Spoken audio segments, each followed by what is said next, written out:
In India, long lines are already forming at petrol pumps.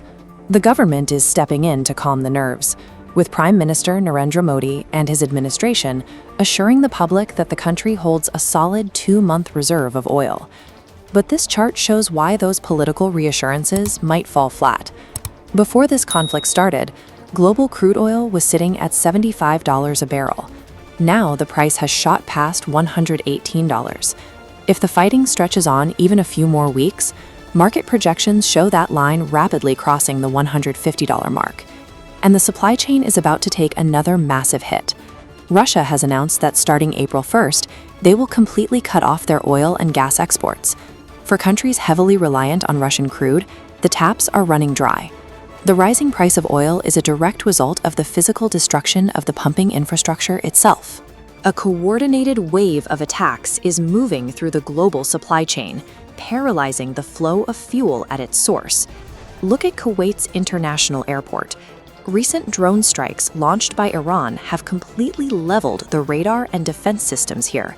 The Kuwaiti government themselves confirmed the massive scale of the damage, and the airport is a secondary target. Iranian forces are launching a direct assault on the economic lifeblood of the region, hitting massive oil fields and storage reserves across both Kuwait and Saudi Arabia. Iran is actively punishing these nations. The motive is straightforward. Kuwait and other Gulf states host active American military bases, and the U.S. has been using those specific outposts to launch counterstrikes against Iranian positions. Despite billions spent on American military technology, the traditional defense networks meant to protect these nations are failing to intercept the incoming fire. The world's largest energy reserves are sitting completely exposed. The weapon tearing through these defenses is the Shahed 136. This is a low-cost delta-wing suicide drone designed by Iran. Early in the conflict in Eastern Europe, Iran shipped thousands of these base-model drones to Russia.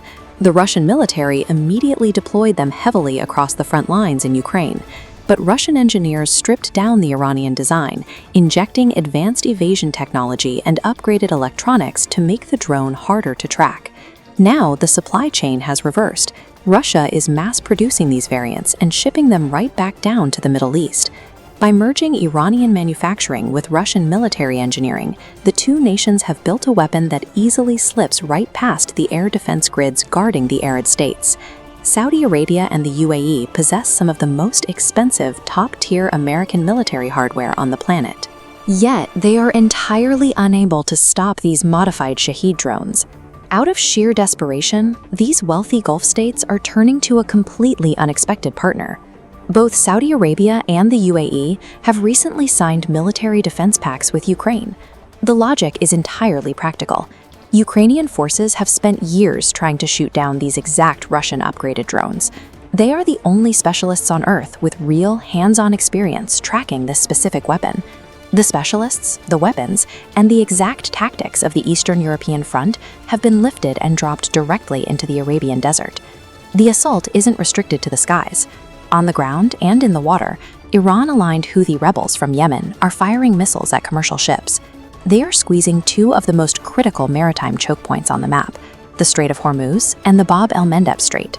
If a vessel wants to move oil out of the Middle East, it has to pass through these narrow waterways. By raining down advanced drones on the oil fields from above and blockading the cargo ships in the straits below, this alliance has built an inescapable trap around the arteries of the global economy. While countries around the world brace for a crippling energy shortage, the United States is sitting comfortably, entirely insulated from the panic. America has spent years building up massive domestic oil reserves. Even as figures like Donald Trump threaten to pull out of NATO and escalate global tensions, the U.S. can afford to play aggressive foreign policy. If Middle Eastern supply lines collapse, the American energy grid remains untouched.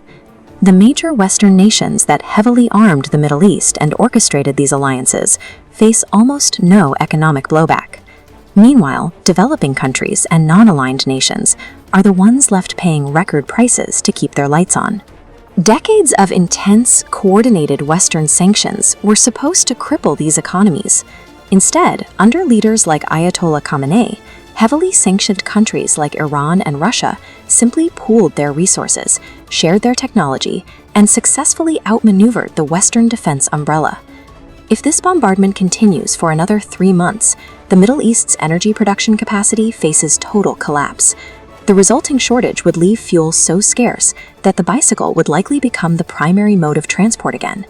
India's 2-month oil reserve serves as a brief buffer, but it cannot sustain a country if its primary suppliers are offline. A single drone design has demonstrated that the current system of global energy security can be dismantled faster than it can be defended.